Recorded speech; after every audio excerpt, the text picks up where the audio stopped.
আসসালামু আলাইকুম এভরিওয়ান, সবাই কেমন আছেন? আশা করছি সবাই খুব ভালো আছেন। আজকে দেখাবো কাঁঠালের বিচি কিভাবে পরিষ্কার করা যায় খুব সহজে। এটা কাঁঠালের বিচিটা আমরা আগে ভালোভাবে কেটে রেখেছিলাম, কেটে তারপর 10 মিনিট পানিতে ভিজিয়ে রেখেছি। ভিজিয়ে রাখার পর এইভাবে পাটার মধ্যে নিয়ে পানি দিয়ে দিয়ে বারবার হাতের সাহায্যে ঘষে ঘষে আমরা কাঁঠালের বিচিটা একদম সাদা করার চেষ্টা করি।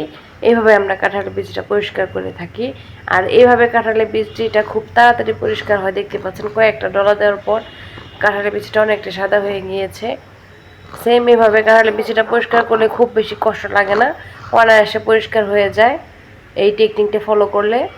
আমি মনে করি এটাই সবচেয়ে সহজ একটা পদ্ধতি কাঁঠালের বিচি পরিষ্কার করার, খুব সহজে হয়ে যায়। বারবার হাতে ডলা দিতে হবে এবং পানি দিতে হবে, পানি দিলে বারবার এটা থেকে খোসাটা মানে মানে চলে যাবে, একদম সাদা হয়ে যাবে। দেখতে পাচ্ছেন কতটা সুন্দরভাবে সাদা হয়ে যাচ্ছে মাশাআল্লাহ। এই টেকনিকটা ফলো করে আমরা কাঁঠালের বীজটা পরিষ্কার করে থাকি, আপনারাও করে নেবেন খুব সহজে। আর এরকম পরিষ্কার করে কাঁঠালের বিচি দিয়ে যে কোনো তরকারি রান্না করলে রান্নার তরকারিটা একদম মজা লাগে, কাঁঠালের বিচিটা একদম সুন্দরভাবে গলে যায়। আর এরকম গলা গলা কাঁঠালের বিচি দিয়ে যে কোনো তরকারি রান্না করলে খুব ভালো লাগে। আর এইদিকে কাঁঠালের বিচিটা একটু মাঝখানে কেটে নেওয়া হচ্ছে, আর ওইদিকে লতাও কেটে নেওয়া হয়েছে আগে। আর লতা কাটার কারণে হাতটাও নষ্ট হয়ে গিয়েছে। এবার লতা থেকে যেন গলায় না ধরে তার জন্য পানিতে কিছু আম দিয়ে লতাটা সিদ্ধ করে নেওয়া হবে, ভাপিয়ে নেওয়া হবে। আর লতাটা ভাপিয়ে নিয়ে তারপরে রান্না করলে লতা থেকে যে এক্সট্রা একটা গলায় ধরার ভাব সম্ভাবনা সেটা চলে যায়। এখানে লেবু ইউজ করতে পারেন, কিন্তু এখানে যেহেতু আমটা আছে অ্যাভেলেবেল, এই জন্য আমরা এখানে আম ইউজ করলাম। আম দিয়ে আমরা লতাটা এখন ভাপিয়ে নিব।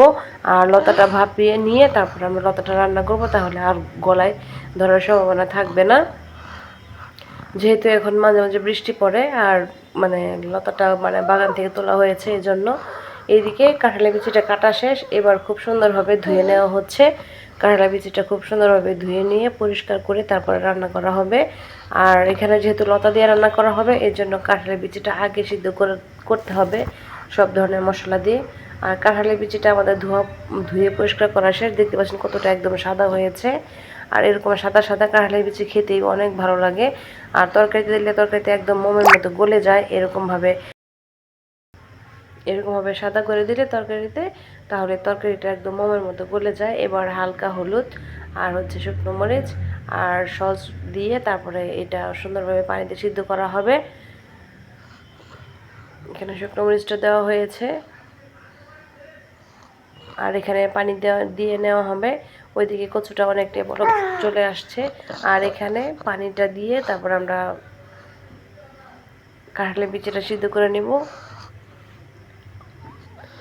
এখানে মশলাটা একটু বেশি দেওয়া হয়েছে, যেহেতু অনেকগুলো কাঁঠালের বীজ, আর কাঁঠালের বীজটা যখন গলে যাবে তখন অনেকটাই সিদ্ধ হয়ে যাবে, বেশি গলা গলা সিদ্ধ হবে, তখন আমাদের এই ঝালটা প্রয়োজন পড়বে, এই জন্য। আর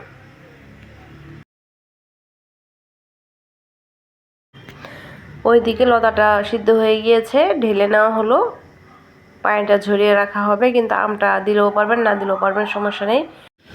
আর লতাটা যেহেতু আমরা চ্যাপা মাছ দিয়ে রান্না করবো, সেজন্য এখানে আমরা কিছু রসুন ছেঁচে নেওয়া হচ্ছে, রসুনটা লাগবে।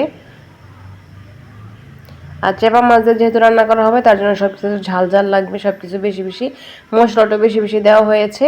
এবার রসুনটাও দিয়ে নেওয়া হলো। এই সিদ্ধ করতে দেওয়া হয়েছিল ওই কি বলে কাঁঠালি বিচিটা, ওইখানে রসুনটা দিয়ে দেওয়া হয়েছে। এবার হলো পেঁয়াজটা দিয়ে নেওয়া হচ্ছে, পেঁয়াজটাও সেচে নেওয়া হচ্ছে। তারপরে চেপাগুলো এটার সাথে একসাথে ছেঁচে নেওয়া হবে।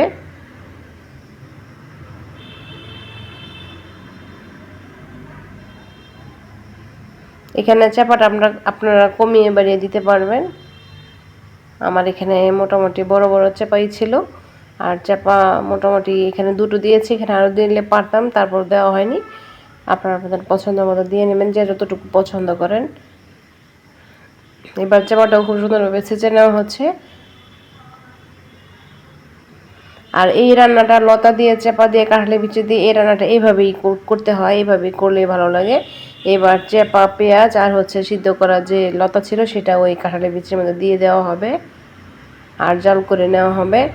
আর সবগুলো একসাথে মিশিয়ে মানে চামিচের সাহায্যে ভালোভাবে মিশিয়ে নিতে হবে। আর ওইদিকে কাঁঠালের বিচি মোটামুটি সিদ্ধ হয়ে গিয়েছে। এবার খুব সুন্দরভাবে জালটা দিয়ে একদম পানিটা শুকিয়ে নিতে হবে। দেখতে পাচ্ছেন একদম পানিটা শুকিয়ে নিয়েছি, কিন্তু পানি এখনও নিচে রয়ে গিয়েছে। এটা বারবার পাতিলটা ঘুরিয়ে ঘুরিয়ে আমি খুব সুন্দরভাবে মানে শুকিয়ে নিব। দেখতে পাচ্ছেন একদম মানে পানিটা অলরেডি কমে গিয়েছে। একটু নাড়াচাড়া দিয়ে নিচ্ছি। আর গরম ভাতের সাথে মুখে যখন মিষ্টি বা কাঁঠাল আম এগুলো খেয়ে মানে অভুক্তি হয়ে যান, তখন এই রেসিপিটা ট্রাই করতে পারেন। মানে চেপা মাছ দিয়ে কাঁঠালের বিচি এবং লতা দিয়ে, এটা ভীষণ মজা হয়। এটা গাজীপুর খুব খায় সবাই।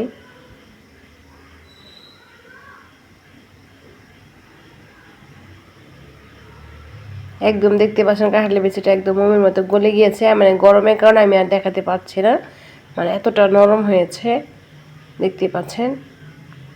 এবার এটা আমি আরও জাল করে নিব। মানে মোট কথায় এখানে কোনো পানি রাখা যাবে না।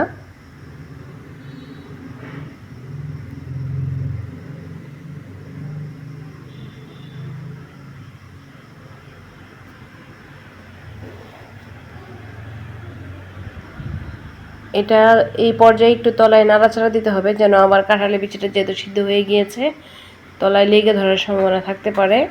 এই জন্য কিন্তু আমরা এখানে পানিটা একদম পরিপূর্ণ শুকিয়ে নিব, তাহলে লতাটা খেতে ভালো লাগবে।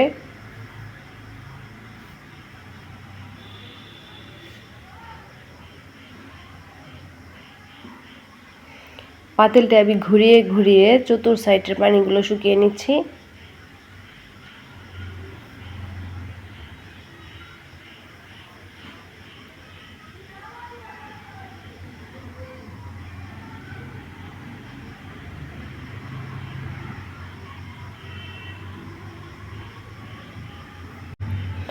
এই তো মোটামুটি আমাদের লতা রান্না প্রায় শেষ। লতা থেকে যতটুকু পানি ছিল আমরা শুকিয়ে নিয়েছি।